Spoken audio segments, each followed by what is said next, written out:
Então, só para lembrar as coisas mais importantes do vídeo anterior, que foi sobre a dinâmica em sistemas de referência não inerciais, certo? Esta foi basicamente a equação central desse vídeo, ou melhor, o resultado final, né, daquela dedução, que descreve precisamente como se descreve a dinâmica de uma partícula de massa m, de uma partícula pontual de massa m, que está sujeita a um conjunto de forças, num referencial sigma linha, beleza? Que é não inercial, em princípio, certo? Então, esta vai ser a equação de movimento, tudo bom?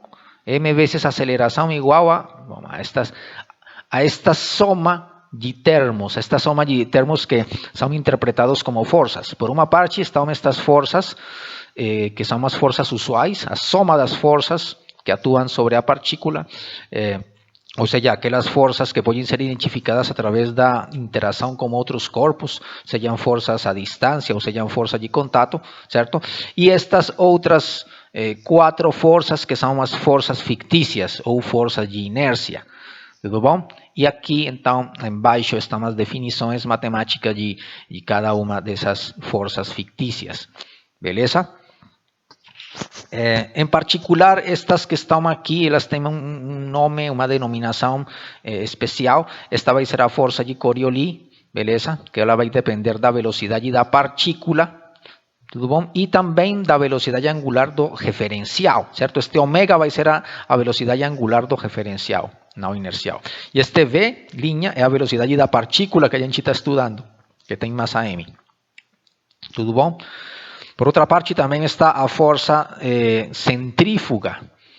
Tudo bom? Que é dada por isto, por esta expressão aqui. Ela não vai depender da velocidade, mas vai depender da posição, certo? Dessa partícula. E esta outra que é a força de Euler, beleza? Que aqui aparece então a aceleração angular do referencial. Caso ele tiver, né, aceleração angular, então ali irá aparecer. Bom, vamos descrever brevemente, antes de falar sobre o tema central deste vídeo, que é dinâmica no referencial da Terra, né? Vamos falar sobre isso especificamente, mas antes vamos, abordar brevemente alguns destes termos, certo? Alguns destes termos que aparecem aqui, ou de fato, bom, vamos falar sobre todos, né? Vamos começar falando deste aqui, força centrífuga. Por que ela é chamada de força centrífuga, beleza? E depois vamos falar sobre estes outros aqui, já mais especificamente quando a gente esteja adotando aquele caso particular, né, do planeta Terra, beleza? Então, a força centrífuga, por que ela é chamada de força centrífuga? Então, vamos fazer uma descrição aqui elementar sobre isto, né? Ou seja, sobre estes elementos que aparecem aqui nesta equação. Tudo bom? Então, suponham vocês que numa situação determinada, este vetor ômega, este vetor velocidade angular, ele tem, por exemplo, esta direção aqui. Um corpo rígido então tem este sentido de rotação, olha. Isto é o que significa desenhar este vetor velocidade angular nesta direção, que o corpo rígido vai girar assim no sentido anti-horário, beleza? Bom, quando estou falando de corpo rígido, é aquele referencial não inercial, aquele referencial em rotação, é isso que estou querendo dizer aqui. E agora suponham que a partícula que a gente está descrevendo, que tem massa m, ela se encontra, sei lá, por aqui. E então este vai ser o vetor posição R', beleza? Dessa partícula em relação a esse referencial não inercial, certo? Então, vamos supor que essas são as duas. Numa situação determinada, num instante de tempo, esta é a configuração desses dois vetores que aparecem aqui nesta fórmula. Tudo bom? Então, vamos identificar qual vai ser a direção da força centrífuga neste desenho, nesta situação particular. Então, primeiro observemos que este R' produto vetorial com ômega, certo? Ele vai dar um vetor perpendicular a estes dois caras, certo? Vai ser um vetor, o resultado dessa multiplicação vai ser um vetor que é perpendicular a R' e perpendicular a ômega. Tudo bom? Este vai ser então esse vetor.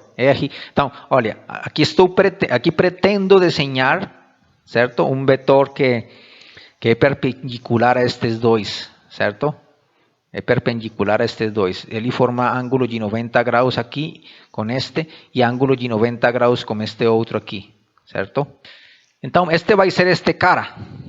Tudo bom? Agora, para a gente obter o vetor força centrífuga, este F100 que está aqui, a gente tem que multiplicar agora esta coisa pela velocidade angular, por ômega. Ou seja, agora tenho que fazer a multiplicação deste cara com este outro, certo? Ou seja, que o resultado vai ser novamente um vetor perpendicular, mas agora a este e a este outro, certo? A estes dois. Ou seja, vai ser um vetor perpendicular a este plano que estou desenhando aqui. Vai ser perpendicular a este plano. Então vai ficar mais ou menos assim o desenho, certo? Este vetor verde, que vai ser ômega vezes esta coisa, ou seja, este vetor azul, certo? Ômega vezes o vetor azul vai dar o vetor verde, tudo certo? E, bom, e o vetor força é simplesmente este vetor multiplicado por uma coisa que é positiva, por um escalar, pela massa da partícula.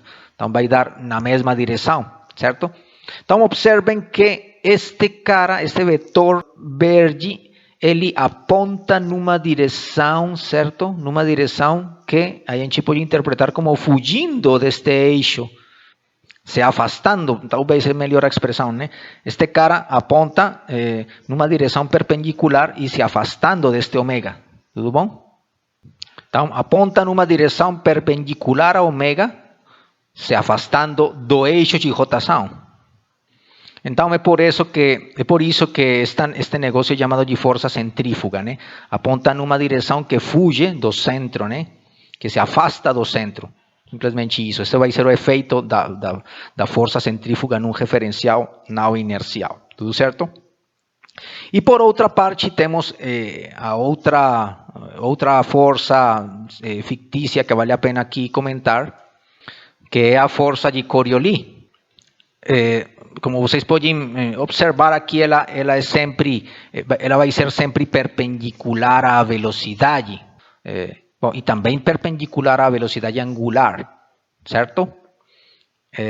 Então, de certa forma, este negócio vai ser similar, certo? Não sei se talvez vocês lembrem desse fato, a força magnética. Então, quando uma carga elétrica certo? Quando uma carga elétrica ela está interagindo com um campo elétrico e com um campo magnético, tudo bom? Se essa carga tem uma velocidade v, certo? Então ela vai experimentar esta força. Esta é uma das leis do eletromagnetismo. Beleza? A forma da força de Lorentz. Esto vai dar, digamos, combinando este negócio com a segunda lei de Newton, vai fornecer a equação de movimento de uma carga num campo elétrico, num campo eletromagnético.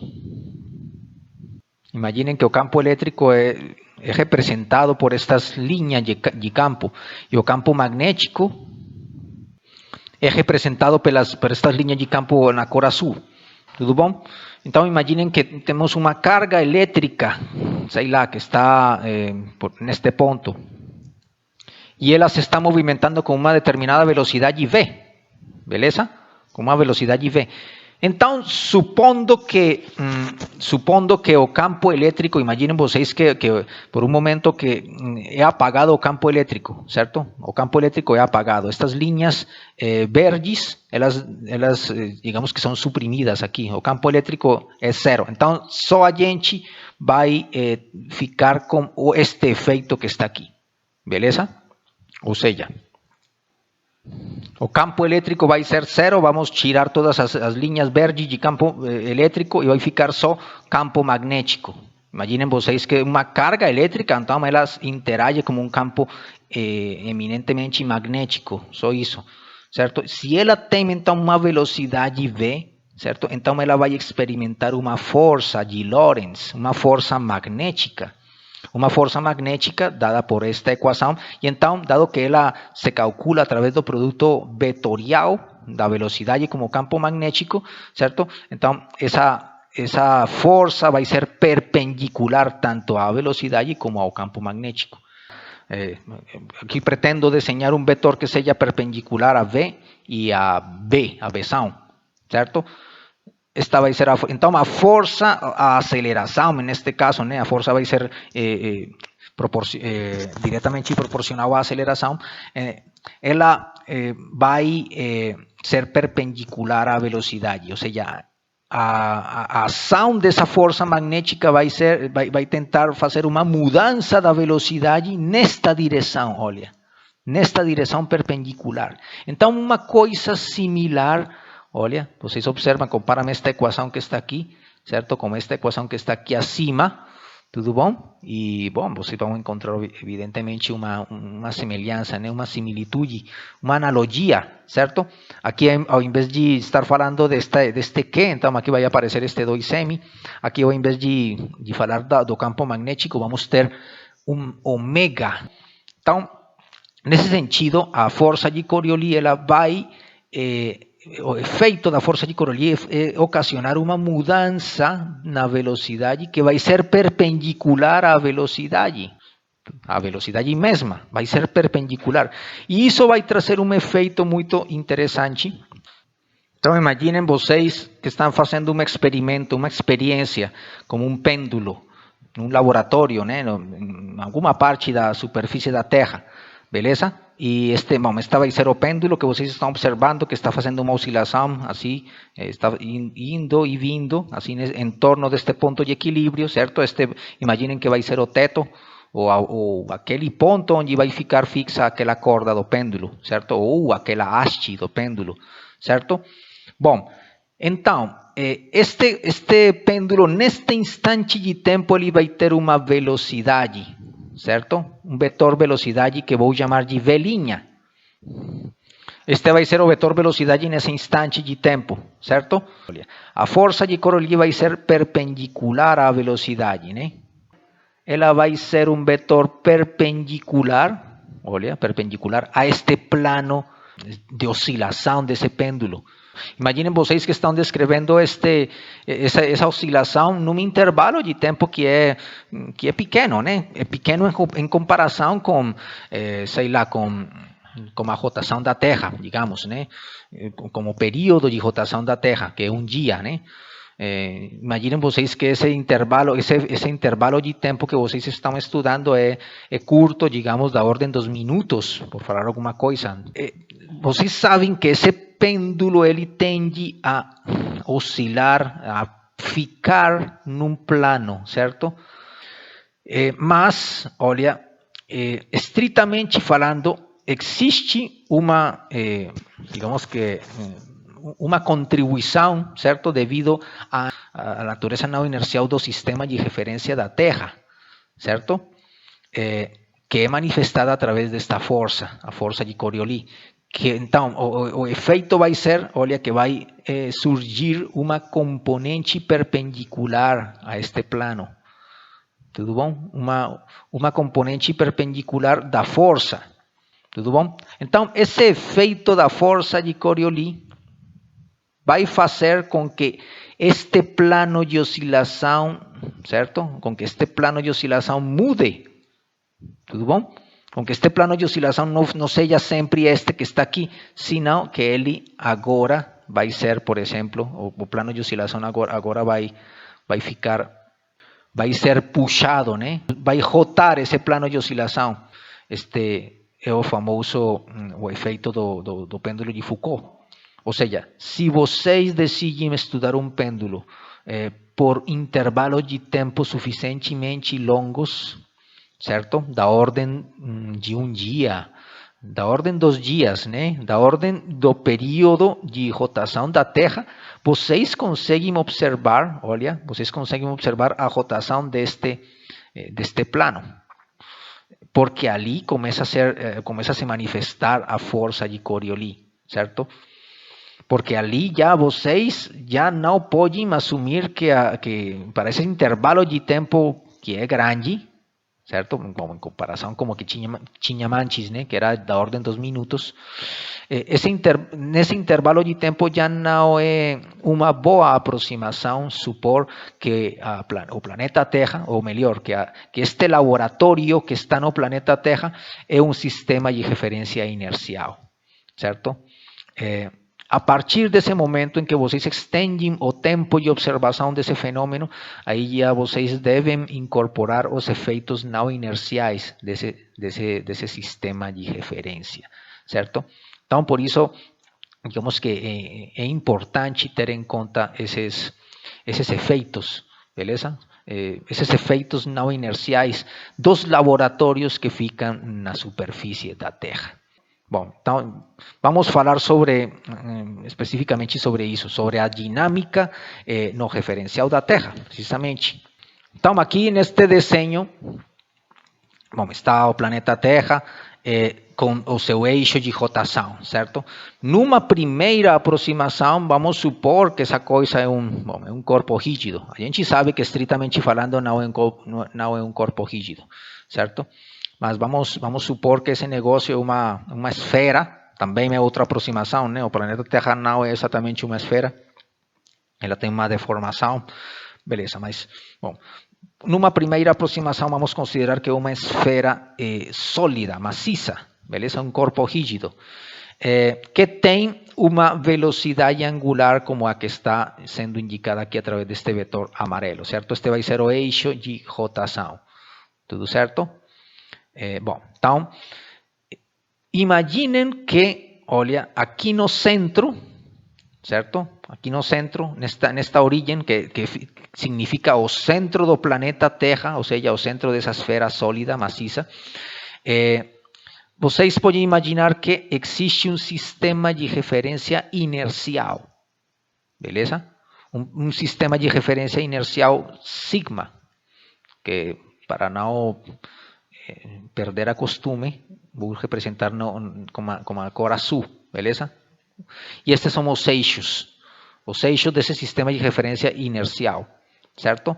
Ele fica aqui no centro da Terra, tudo bom? Então, gostaria primeiro de esclarecer que isso também é uma aproximação, tudo bom?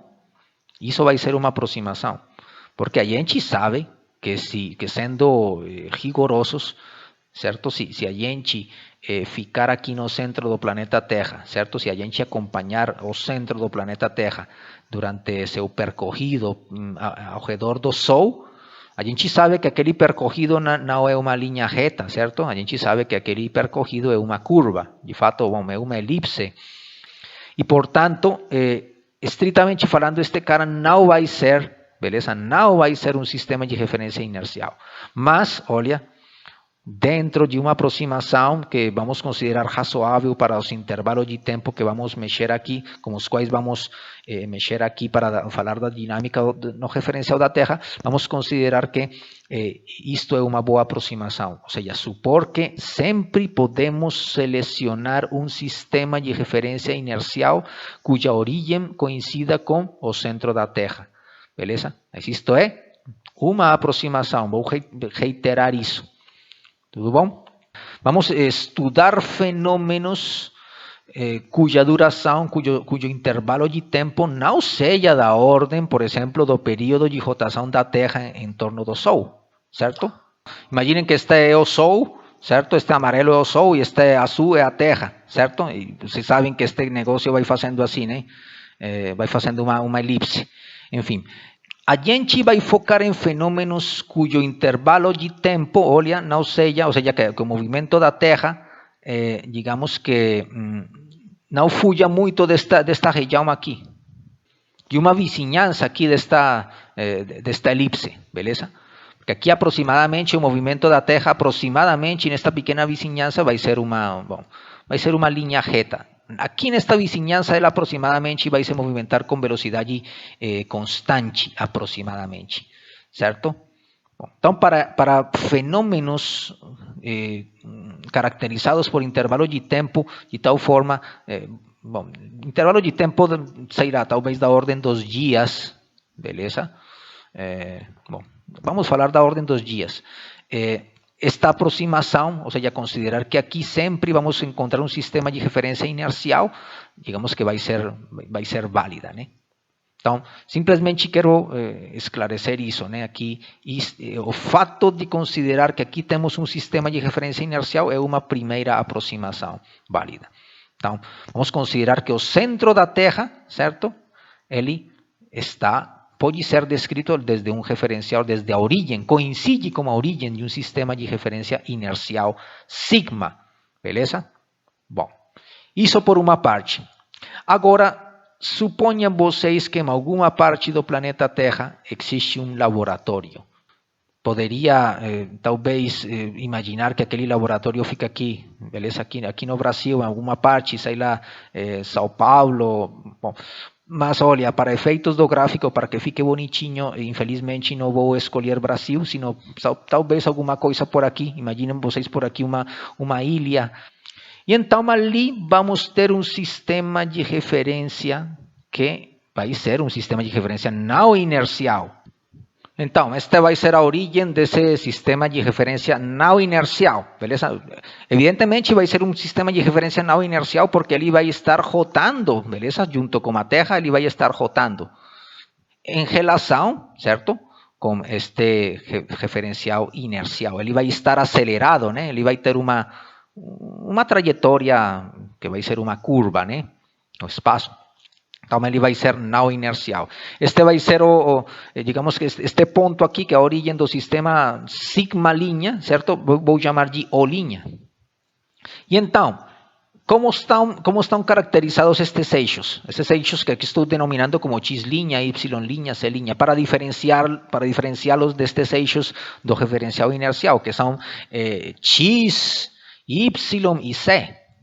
Então, como estão caracterizados estes eixos? Então, este eixo C, vamos começar por este eixo C, é o eixo, olha, que vai na direção radial, olha, a partir do centro da Terra. Beleza? Esta vai ser a direção radial. Ou seja, esta vai ser uma linha, olha, uma linha que vai desde o centro da Terra até a superfície da Terra, certo? Ou seja, que esta linha, este segmento vai ter um comprimento, certo? O comprimento vai ser o raio da Terra. A distância daqui até deste ponto O, bom, esta é a origem O, certo? Do referencial inercial. Então, a distância entre este ponto e este outro ponto é R, vou chamar de R-ção. E então este eixo C' é uma continuação deste segmento R, certo? É uma continuação. Beleza? Ou seja, que este C' vai ser perpendicular à esfera. Olha, vai ser uma linha radial, este C'. Beleza? Por outra parte, bom, estes outros X' e Y', eles são perpendiculares a este C, certo? Este negócio forma um sistema de referência dextrógiro, observem isso. Mas estes caras são perpendiculares de uma forma muito particular, né? Por exemplo, este X' ele vai ser tangente, olha, a um dos meridianos. Vocês sabem que o planeta Terra, a gente divide este negócio em meridianos e paralelos. Os meridianos são linhas, são arcos, né, que vão desde polo a polo, certo? Bom, através da esfera da Terra, né? Então, este vai ser aqui um meridiano, aqui vai ser outro meridiano, enfim. Lembrem que o ponto de referência, o meridiano de referência é o meridiano de Greenwich, que passa, sei lá, passa lá na Inglaterra, lá atrás, né?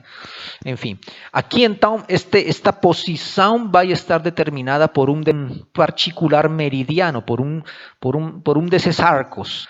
E também vamos ter um paralelo, né? Um paralelo que é uma fatia desta circunferência, certo? Desta esfera, desculpa. Quando vocês fazem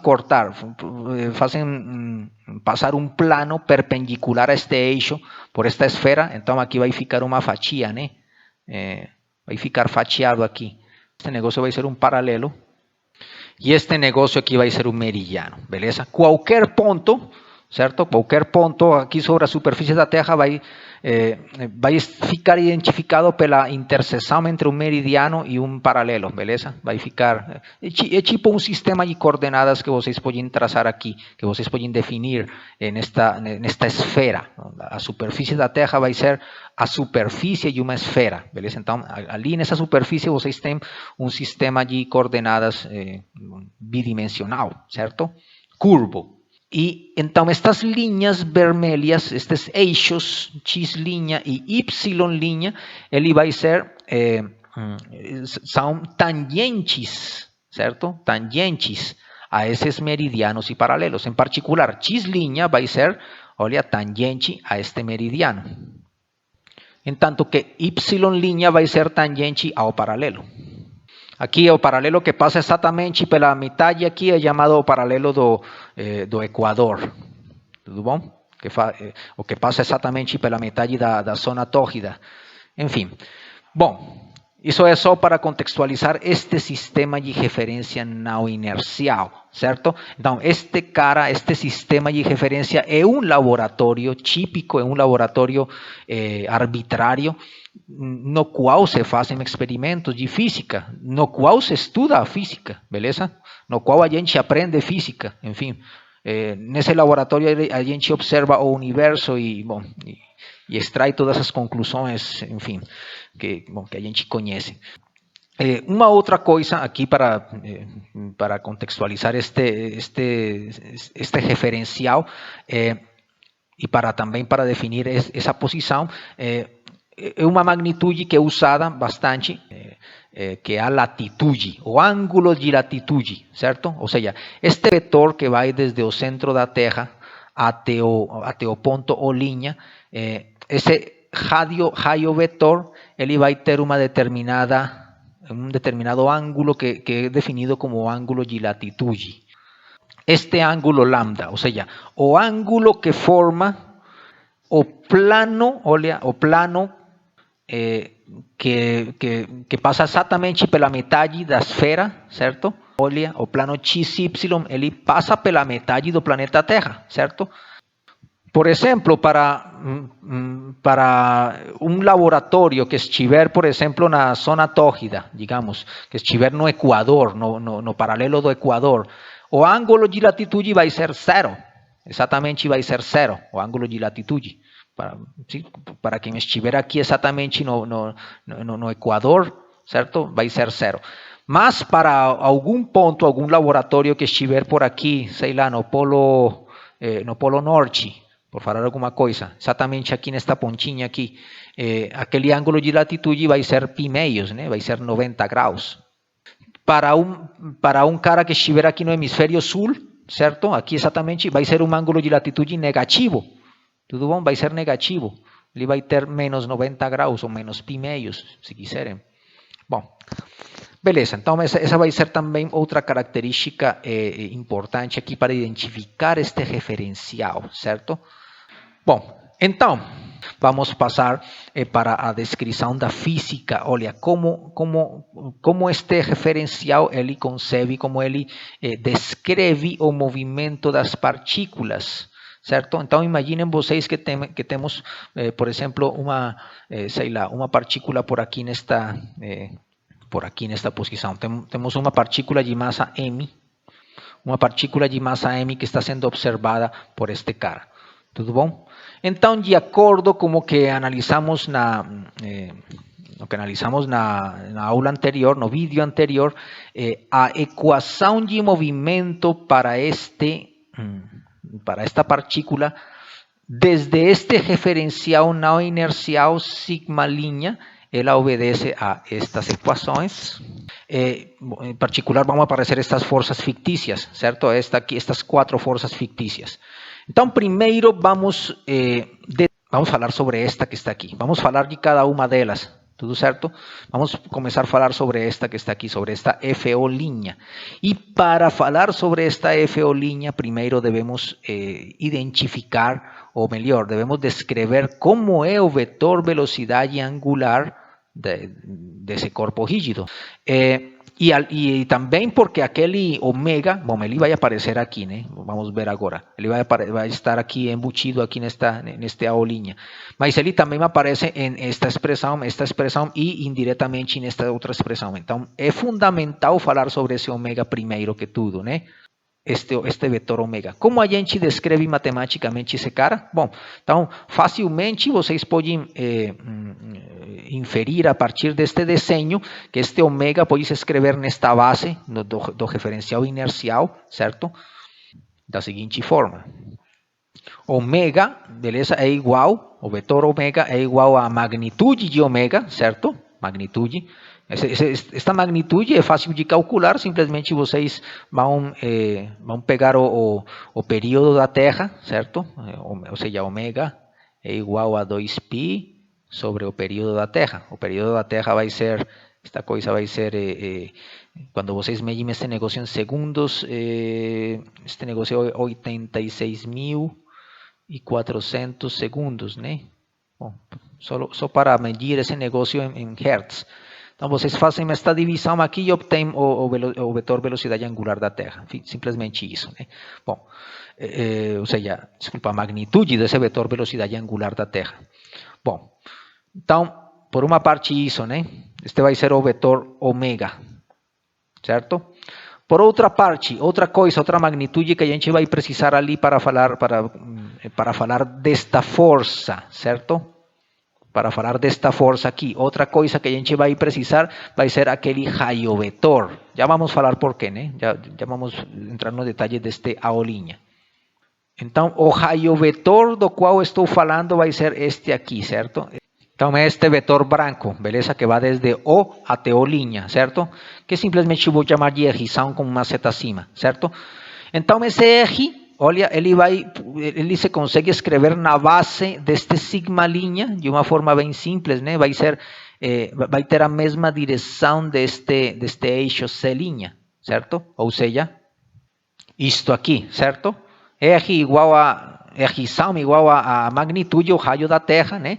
Vezes este vetor, né? Essa linha que vai ser o versor ao longo desta direção, certo? E o raio da Terra é aproximadamente uma coisa em torno dos 6.000, uma coisa tipo 6.700 quilômetros, acho que. Bom, depois a gente verifica melhor isto, depois quando a gente for fazer contas especificamente, vamos verificar estes valores aqui. Bom, enfim, este vai ser o raio da Terra, certo? E este vai ser o raio vetor eje, beleza? Bom, então agora, este FO', aqui neste FO' aparece uma aceleração, certo? Este AO', que vai ser a aceleração do centro O' em relação como referencial inercial. Ou seja, a aceleração que vai ter este cara em relação com este outro. Então, essa aceleração vai ser simplesmente a derivada, como a gente sabe sempre, a derivada da velocidade, certo? Daquele O' em relação ao tempo. Tudo certo? Isto, bom, a gente não tem dúvida de que a aceleração é a derivada da velocidade em relação ao tempo. Mas, olha, a gente aqui está descrevendo as coisas, descrevendo os fenômenos desde dois referenciais, beleza? Desde o referencial inercial e desde o referencial não inercial. Tudo bom? Quando a gente formula esta equação assim, quando a gente formula esta taxa de variação em relação ao tempo, implicitamente está usando, certo? O fato de que estamos fazendo essa descrição desde um referencial inercial. Então, esta equação, olha, esta equação que está escrita assim, digamos, de forma usual, aqui devemos fazer a distinção de que ela é, olha, ela é medida, essa taxa de variação é medida no referencial sigma, no referencial inercial, certo? Quando a gente escreve este símbolo aqui, significa isto aqui, certo? Devemos, neste caso, fazer esta distinção, certo? Porque estamos, repito, mexendo com dois referenciais, como sigma e como sigma'. E então, significa devemos usar a fórmula, certo? Devemos usar a fórmula aquela formulinha que já conhecemos do vídeo anterior, só deixe-me lembrar. Esta fórmula, certo, que ela relaciona a taxa de variação de um vetor V, certo, num referencial não inercial com a taxa de variação num referencial inercial, certo? O nosso objetivo, finalmente, vai ser expressar todas as coisas em termos do referencial não inercial, em relação ao referencial não inercial, certo? Então, vamos ter que usar esta formulinha, a fórmula número 1, tudo certo? No nosso caso particular, ou seja, aqui, certo? Tudo bom? Então, isso por uma parte. Por outra parte, olha, observem que este VO', o que vai ser este VO'? VO' vai ser a velocidade, certo? Ou seja, VO' vai ser, por outra parte, VO', o que vai ser? Também vai ser uma coisa similar, né? Mas agora falando da posição, vai ser a derivada, certo? De O' em relação ao tempo. Tudo bom? A taxa de variação desta posição, deste cara, certo? Em relação ao tempo. Tudo bom? Mas, novamente, observem, novamente descrita desde o referencial, certo? Desde o referencial inercial. Isto é uma taxa de variação que, por definição, é feita desde um referencial inercial, sigma, certo? Então, a gente, para calcular este cara primeiro, deve calcular este cara daqui. Uma vez a gente tenha calculado este cara, já passamos a calcular este, certo? Esse vai ser o nosso algoritmo aqui. Então, esta coisa vai ser, digamos que vamos mudar a ordem aqui. Primeiro este cara, certo? Segundo este outro cara. Beleza? Bom, então vamos calcular este cara primeiro. Então, escrever isto, olha, escrever isto é a mesma coisa que escrever isto aqui, né? Ou seja, a derivada de R' é o mesmo que escrever derivada de R'ção em relação ao tempo, né? Este R'ção é aquele vetor, aquele raio vetor de O'. Lembremos o desenho. Olha, este R é o mesmo R'. R', lembremos que é a posição de O' em relação ao inercial, certo? Então vai ser o mesmo R'ção. Tudo certo? Agora vamos usar aquela equação 1, aquela equação que relaciona o verde, o azul como vermelho. Aqui vou mudar as cores. Aqui este negócio é azul, certo? Azul. Agora vamos escrever esse negócio em termos de a taxa de variação do referencial vermelho, do referencial não inercial, certo? Então aqui seria mais, certo? Mais que? Mais ômega, sim, mais ômega vezes R'ção. Tudo certo? Vai dar isso. Agora, observem vocês que este termo vai dar zero, certo? Porque esta seria a taxa de variação de R em relação ao referencial não inercial, certo? Taxa de variação de R em relação ao não inercial. E este R vai ser constante, certo? Este R vai ser constante para este referencial não inercial, certo? Ou seja, olha, este R, se vocês se colocam aqui, bom, de fato não é difícil para a gente imaginar isso, porque de fato a gente está está experimentando isso continuamente, né? Ou seja, está fazendo parte de destes pontos na superfície da Terra. Então, para vocês talvez vai ser trivial imaginar que, olha, esta seta, quando vocês imaginam esta seta sendo traçada desde o centro da Terra e vai dirigida para vocês, essa direção dessa seta vai permanecer constante para vocês, né? Ou seja, vai permanecer constante para o referencial não inercial. Para um cara que esteja preso aqui, esta seta não vai mudar a sua direção, não vai mudar. Para este cara que está aqui no centro da Terra, esta seta sim vai mudar, sim vai mudar continuamente de direção, certo? Ela vai mudar, vai fazer uma rotação, enquanto que em relação com este cara, esta seta não vai mudar de direção. Então, podemos estabelecer facilmente que esta coisa é zero, certo? E, portanto, V' vai ser igual a isto, simplesmente. Né? Tudo bom? Então, por uma parte, temos isto. Agora, vamos para a segunda parte do nosso procedimento, que vai ser calcular, que vai consistir em calcular este cara aqui, certo? Este A', através desta equação. Bom, então é só questão de introduzir isto, certo? Este negócio aqui dentro desta equação. Então, vamos ter o seguinte. Derivada deste negócio em relação ao tempo desde o referencial inercial, certo? E novamente usamos aquela equação, certo? A equação 1 do vídeo anterior, certo? Que vai ser, então este negócio vai ser igual. Só deixem-me aqui, vamos mudar novamente aqui as cores. Então vai dar isto, certo? Estou usando a mesma equação, aquela que relaciona estas duas taxas de variação. Observem que este negócio, novamente, olha este ômega vezes R, certo? Ômega vezes R. Este vai ser um vetor ômega que bom, primeiro que tudo, este cara não muda no tempo, então vai ser uma constante, tudo certo? Vai ser uma constante, então aqui vai ser derivada em relação ao tempo, ou seja, vamos ter uma coisa tipo isto aqui. Este negócio que está aqui dentro deste parênteses vai ser ômega, certo? Vezes derivada de R em relação ao tempo, certo?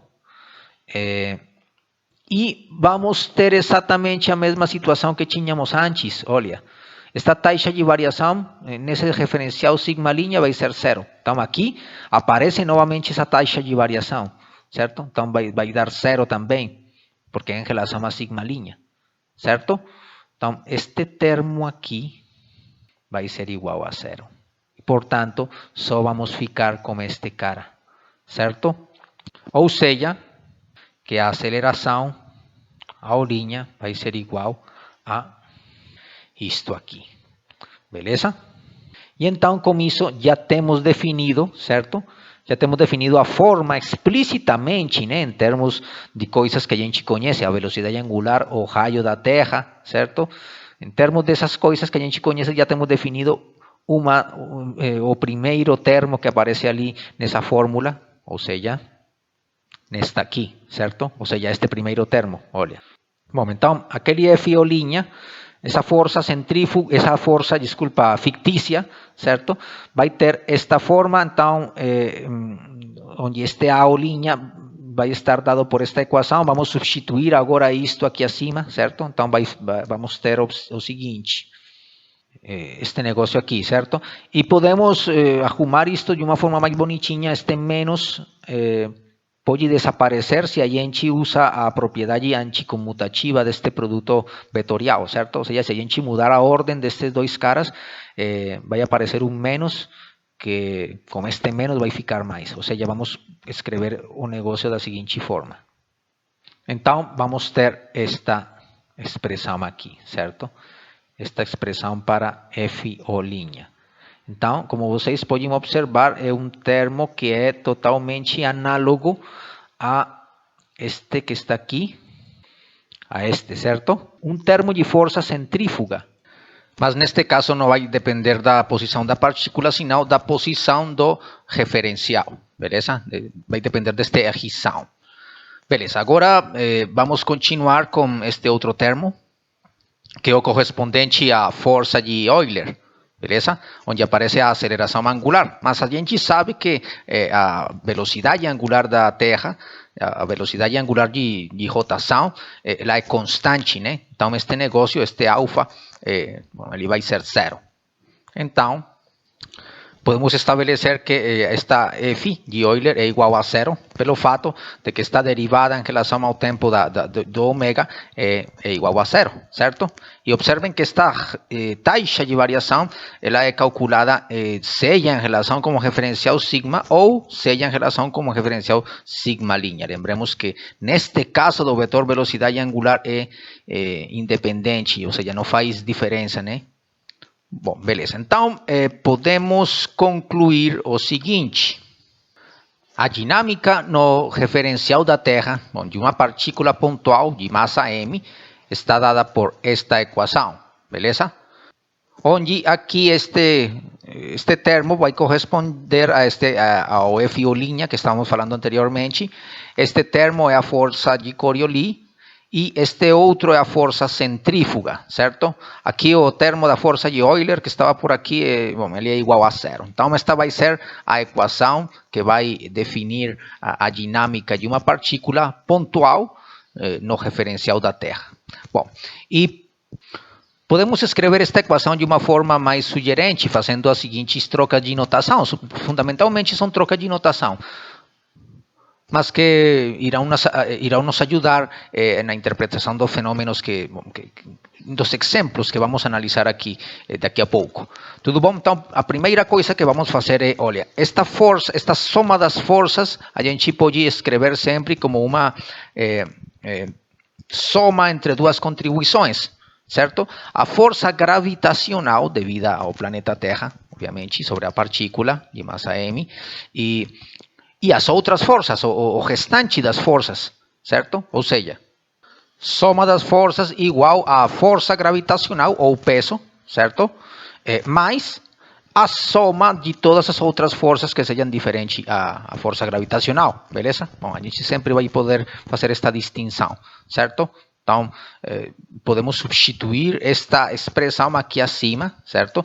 Também podemos, para simplificar a escrita desta equação, dividir pela massa, dividir todo este negócio sobre m. Então, vamos obter o seguinte. Isto aqui vai ser o resultado, certo? Depois de dividir por m e depois de substituir este negócio aqui. Então, observemos que estes termos que estão na cor vermelha, certo? São as três grandezas fundamentais da cinemática. Este R, a posição, este negócio é a velocidade, este negócio aqui é a aceleração, certo? E então, nesta equação está, digamos que definida a forma como vai se movimentar essa partícula nesse referencial, especificamente porque estas são derivadas desta função R, certo? Este negócio vai ser uma segunda derivada de R em relação ao tempo. Este negócio aqui vai ser a primeira derivada de R em relação ao tempo. Então, isto aqui em si constitui uma equação diferencial ordinária. Bom, realmente são três equações diferenciais ordinárias, né? Uma para cada componente. Lembremos que isto é uma equação vetorial, né? que inclui três componentes, que pode ser escrita desta forma, beleza? Aqui observem que estou lembrando, certo? Estou indicando explicitamente que estas são derivadas, taxa de variação em relação ao tempo, desde o referencial não inercial da Terra, beleza? Por isso estou colocando aqui estes parênteses sigma linha, aqui este outro parênteses sigma linha, beleza? Mas a gente pode usar uma notação mais simplificada, né? Por exemplo, tirando estas linhas e tirando aqui estes parênteses. Bom, a gente poderia escrever esta mesma expressão assim, beleza? Desta forma, ou seja, estabelecendo esta mudança de notação, agora denominando aquele R' como R, simplesmente. Tudo bom? E entendendo que estas taxas de variação são em relação como referencial da Terra, como referencial não inercial da Terra. Bom, daquele laboratório que está naquela posição da Terra, da superfície da Terra. Dependendo da situação, vamos usar esta expressão que está aqui ou esta expressão que está aqui acima, bom, se for necessário, dependendo dos nossos interesses, né? Se queremos ressaltar este fato aqui, ou seja, o fato de que essas taxas de variação estão definidas no referencial não inercial da Terra, ou talvez usando esta notação mais simplificada para fazer contas mais rapidamente, enfim. O importante é observar que a natureza da equação ou das equações diferenciais ordinárias, quando temos em conta a não inercialidade do referencial da Terra, certo? Vão adotar esta forma. Lembremos que quando a descrição é feita desde um referencial inercial, estes últimos três termos não aparecem, beleza? Estes três últimos aqui. só irão aparecer no lado direito estes termos, f sobre m mais g, beleza? Bom, agora vamos considerar algumas situações simples para ilustrar a aplicação desta equação aqui. Então, a primeira situação bem elementar é o caso de uma partícula que está em repouso na origem desse referencial sigma'. Bom, em particular, vamos considerar uma partícula em repouso no referencial sigma' que está ligada a uma corda. Bom, é o caso de um fio de prumo, né, que está no laboratório, está em repouso nesse referencial sigma'.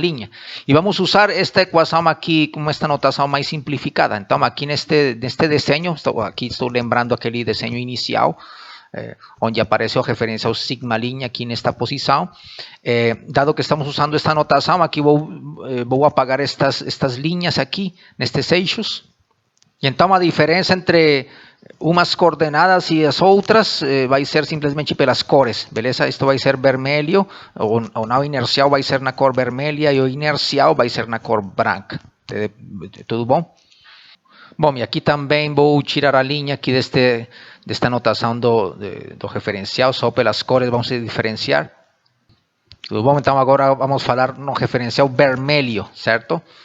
Vai ser o nao inercial. E o referencial azul vai ser o referencial inercial. Beleza. Então, uma partícula em repouso, certo? Ou seja, significa que esta partícula que está aqui, ela tem velocidade zero, certo? Aceleração zero também, tudo bom? E, além disso, ela está na origem, está no referencial sigma na origem. Vamos adicionar aqui essa informação. Beleza? Então, o caso de uma partícula em repouso na origem do referencial sigma e está ligada a uma corda, ou seja, este m ele vai estar, como já tínhamos falado, velocidade igual a zero, aceleração igual a zero, e além disso, este m vai estar aqui, neste ponto aqui. Tudo bom? E acontece que ela está ligada a uma corda. Beleza? Então, vamos fazer o desenho desta situação, digamos aqui nesta parte, supondo que estamos aqui nesse laboratório observando aquela partícula suspensa daquela corda. Bom, então aqui neste desenho estou representando a massa m pontual. Este vai ser o fio, certo? Que está fixo aqui num ponto no teto. Este vai ser o teto do laboratório.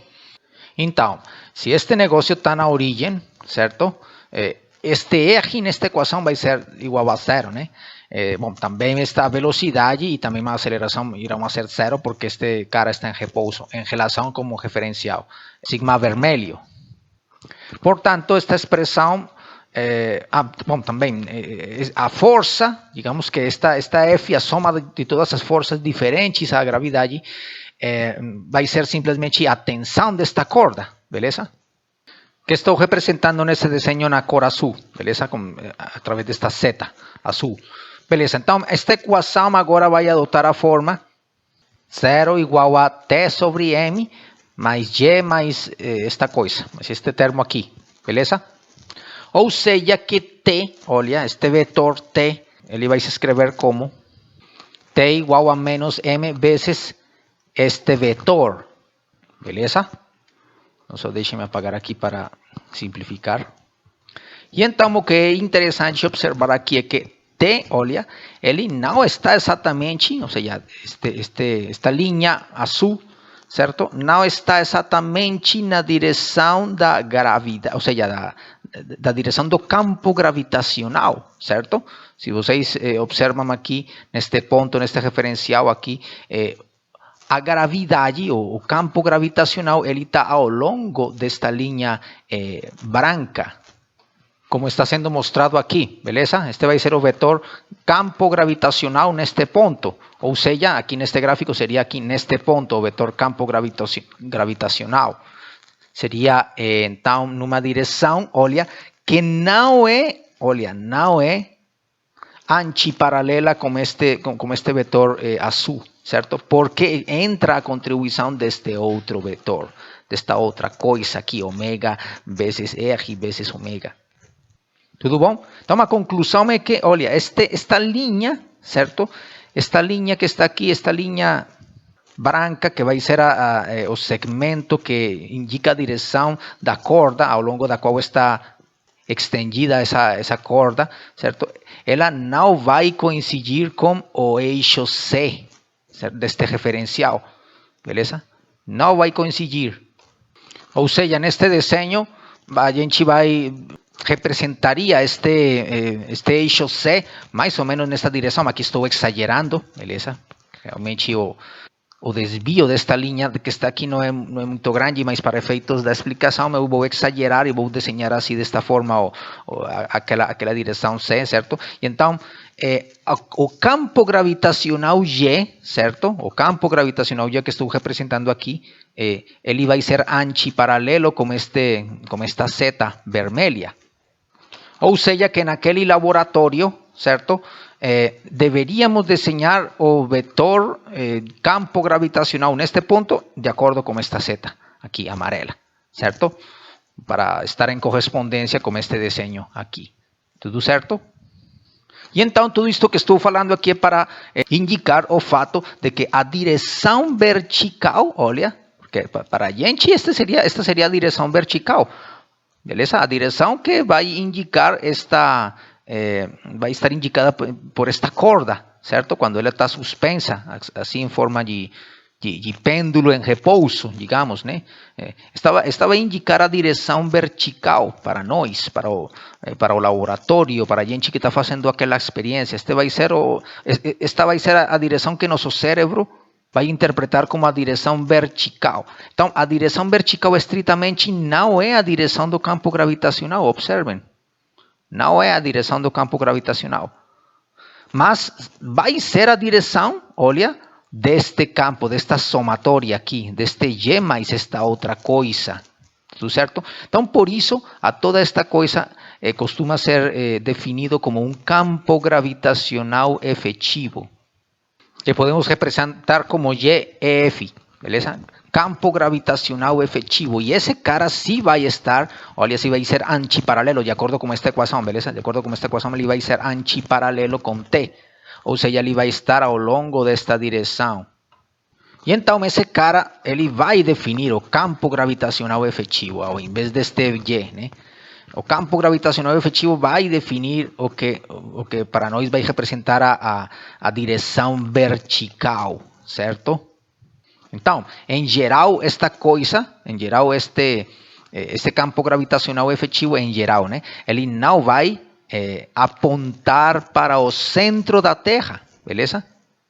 Se vocês observam agora este desenho aqui, o campo gravitacional efetivo, ele vai ter uma direção um pouquinho inclinada, apontando mais para esta parte deste eixo aqui, certo? Não vai apontar para o centro da Terra. Em geral, né? Estou falando em geral, não aponta para o centro, porque existirão situações onde ele sim vai apontar para o centro, certo? Ou seja, aquelas situações onde este termo, onde esta outra coisa aqui, este outro vetor que está sobrando, é zero, certo? Ou seja, são aquelas situações onde R vai ser paralelo com ômega, certo? Quando R é paralelo com ômega ou antiparalelo, sei lá. Quando este produto vetorial, o resultado seja zero, essa coisa, bom, vai se anular. E então, aí sim, nessas situações, o campo gravitacional efetivo vai coincidir com o campo gravitacional Y usual. Então, essas situações são aquelas onde, por exemplo, este referencial fica exatamente aqui nos polos, né? No polo norte ou no polo sul, certo? Ali nos polos, certo? Seja aqui acima ou seja aqui embaixo, essa coisa vai ser exatamente igual a zero, certo? Ou, em geral, situações onde toda esta coisa seja igual a zero. Tudo certo? Mas, em geral, olha, este cara, por exemplo, aqui nesta posição genérica que eu escolhi no começo, o cara não vai apontar para o centro da Terra. O centro da Terra, ele está nesta direção. Esta vai ser a direção radial. Tudo certo? Nesse laboratório hipotético. Bom, mas vamos ver que tão grande, beleza, este desvio aqui, certo? Esta desviação desta linha que aqui neste desenho eu estou exagerando. Então, para isso, vamos calcular a contribuição deste termo aqui, beleza? Ou seja, bom, vamos estudar este campo gravitacional efetivo, beleza? Vamos focar nesta grandeza. Então, a primeira coisa que vamos fazer é expressar este vetor velocidade angular em termos das suas componentes, em alguma das bases, né? Seja do referencial inercial ou daquele não inercial. Mas, neste caso, dado que estamos trabalhando no referencial da Terra, vamos preferir expressar este ômega nesse referencial vermelho, beleza? Então, de acordo com este desenho aqui, beleza? Observemos primeiro que ômega, olha, este ômega, este vetor que aponta nesta direção do eixo de rotação, ele é perpendicular a Y. Lembremos que Y é uma linha tangente, é um eixo tangente a este paralelo, certo? E que este paralelo é o resultado de uma interseção de um plano perpendicular a este eixo com a esfera da Terra, certo? Então, por essa razão, este ômega vai ser perpendicular a Y, beleza? E então, isso quer dizer que a gente pode fazer um desenho, ou melhor, representar isso desde uma perspectiva que seja perpendicular a Y. Ou seja, podemos fazer o seguinte esquema. Então, neste esquema estou representando o ômega, certo? O eixo C vermelho, certo? E o eixo X, que é perpendicular. O eixo Y, ele vai ser perpendicular a este plano do quadro que a gente está observando, beleza? Então, não aparece ali representado, tudo certo? Só aparecem estes dois caras. Outro cara, o Y, ele está entrando, né? Bom, então, estes caras são perpendiculares, né?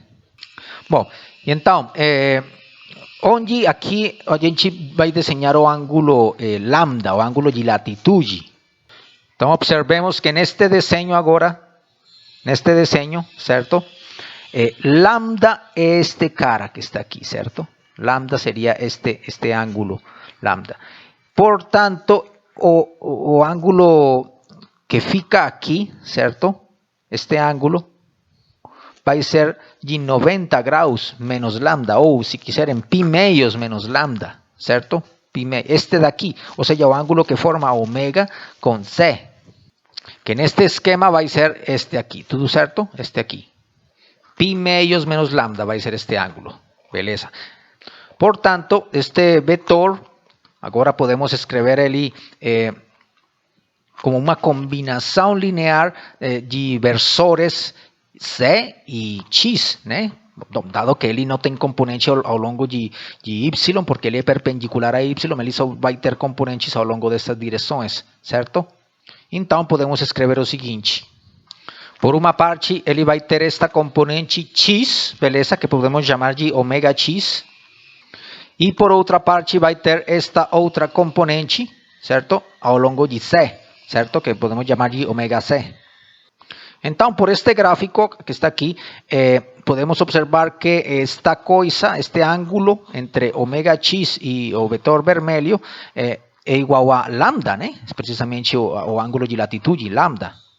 Como qual podemos escrever que ômega X, certo? Vai ser igual a ômega, ou melhor, menos, vai ser, de acordo com esta foto que estamos pegando aqui, vai ser negativa esta componente aqui, né? Vai ter um sinal menos. Então, menos ômega vezes cosseno de lambda, beleza? Entanto que este ômega C vai ser, ômega vai ser positiva, né? Agora vai ser positiva. Então, vai ser ômega vezes seno de lambda. Bom, entanto que a componente Y vai dar zero, né? Obviamente, bom, vamos escrever aqui isto. Portanto, o vetor ômega na base de versores deste referencial vermelho vai se escrever da seguinte forma. Ômega igual a menos magnitude da velocidade angular vezes cosseno de lambda vezes EX mais a magnitude da velocidade angular vezes seno de lambda EC. E então, agora, sabendo que este Y, certo? Este Y tem exatamente a direção radial, certo? Mais negativa, certo? A direção, olha, ao longo deste eixo C, né? De acordo com este desenho, certo? De acordo com este esquema.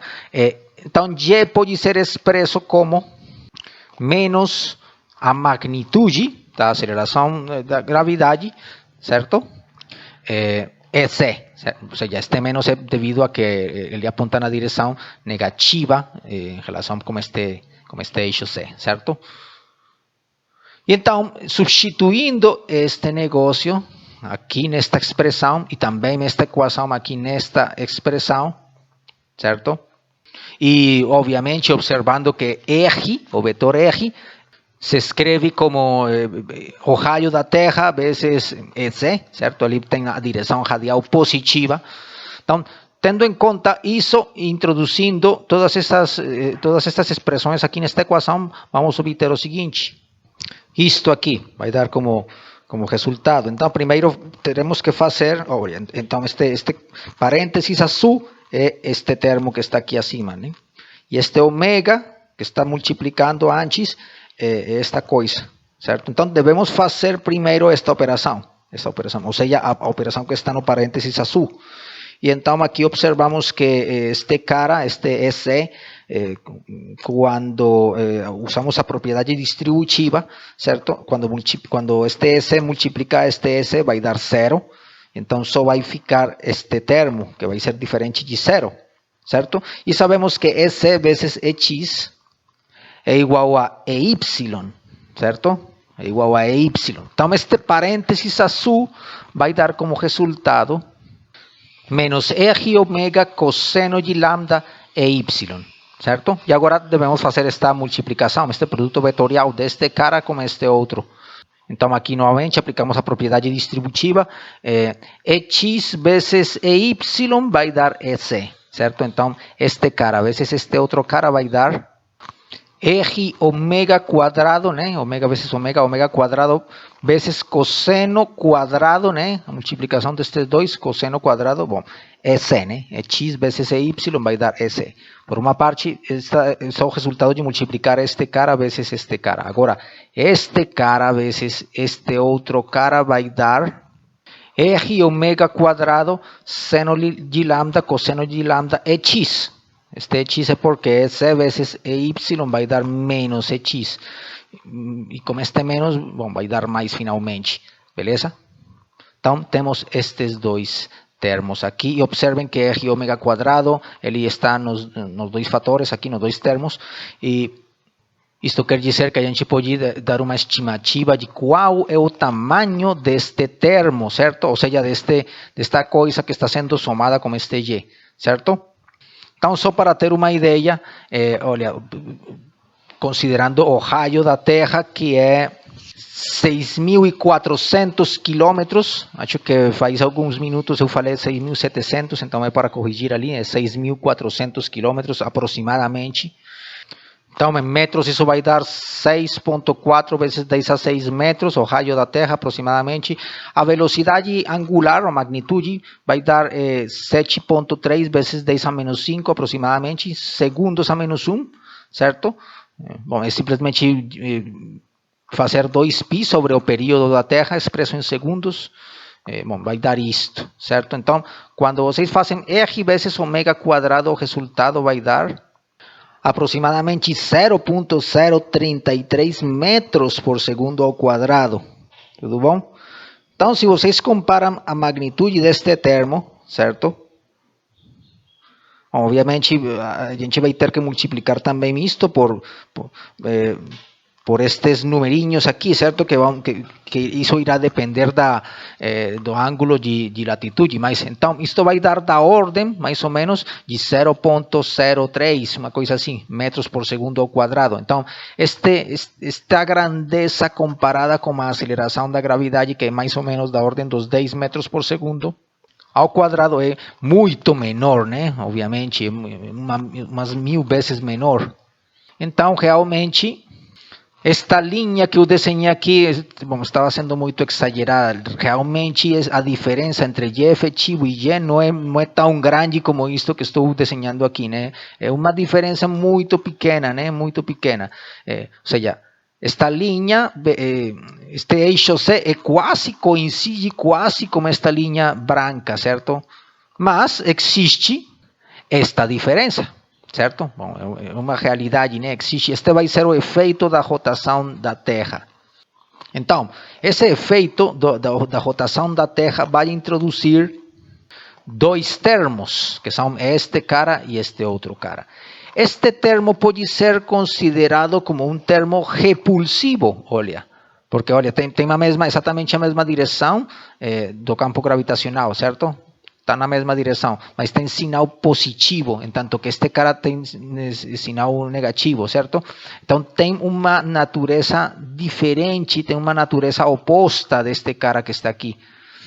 Este termo é um termo atrativo, ou seja, a massa M está sendo atraída para o centro da Terra, certo? Enquanto que este termo faz com que aquela massa seja, repelida. Essa massa vai ser repelida por conta deste termo aqui. Tudo bom? Ele vai contrarrestar esta atração, certo? Porque ele é positivo. Este é um termo repulsivo. E vamos ter este outro termo, certo? Vamos ter este outro termo aqui, que vai ser um termo de aceleração na direção norte e sul. Lembremos que a direção X tem essa orientação, direção norte-sul, porque esta direção X é tangente ao meridiano que passa pelo ponto, pela origem do sistema de coordenadas, beleza? Então é por conta desta componente que o vetor, que este Y não aponta para o centro da Terra, certo? Então, vamos resumir aqui estas conclusões. Então, por conta da rotação da Terra, a gente deve substituir, né, o campo gravitacional usual, Y, pelo campo gravitacional efetivo, certo? Onde aparecem a contribuição de dois termos, um termo que vai ser repulsivo e outro termo que vai representar uma aceleração norte-sul. E os dois termos, tanto o repulsivo como aquela aceleração norte-sul, irão estar quantificados por esta magnitude de R ômega quadrado, que vai ser da ordem de 0,033 metros sobre segundo quadrado. Ou seja, aquela correção vai ser bem pequenininha, mas vai existir, obviamente, né? Obviamente, esta correção vai ser importante para quando a gente esteja analisando fenômenos cuja duração seja da ordem do período de rotação da Terra, por exemplo. Aí já começam a se observar aquelas contribuições, beleza? O efeito dessas contribuições. E observemos que para quando lambda é igual a π meios ou menos π meios, ou seja, nos polos, polo sul, polo norte, este cara aqui, este negócio vai dar zero e também aqui este negócio vai dar zero, certo? Ou seja, nesse caso particular, para esses valores de lambda, Y efetivo vai ser igual exatamente ao campo gravitacional usual. Ou seja, que vai se escrever assim, beleza? Então, nos polos não vai existir nem termo repulsivo, nem aceleração norte-sul, e, portanto, o campo gravitacional vai apontar para o centro da Terra. O campo gravitacional efetivo vai apontar para o centro da Terra. Tudo bom? Agora, no caso do equador, ou seja, quando lambda é igual a zero, vemos que a única coisa que vai se anular aqui vai ser este termo, aceleração norte-sul, certo? Então, quando lambda é igual a zero, também, por outra parte, este cosseno de lambda vai ser igual a 1, certo? Então vai atingir o valor máximo, ou seja, no equador não vai existir aceleração norte-sul, certo? E o termo repulsivo vai atingir o seu máximo valor. E mesmo sendo este termo centrífugo tendo o valor máximo, ele mesmo assim vai ser muito pequeno, né? Em comparação com este Y, vai ser desta ordem, 0,033 metros por segundo ao quadrado. Beleza. Bom, e agora digamos que o nosso seguinte caso vai ser considerar outro efeito, ou melhor, outro exemplo, né, menos trivial do que este, ou seja, este aqui onde a massa está em repouso, né, agora consideremos um caso mais, digamos que paradigmático, que é, por exemplo, a queda livre, certo? A partícula está em movimento, está em queda livre, mas esse caso vai ser considerado no seguinte vídeo para este não ficar muito extenso, beleza? Então, por enquanto, vamos parar aqui.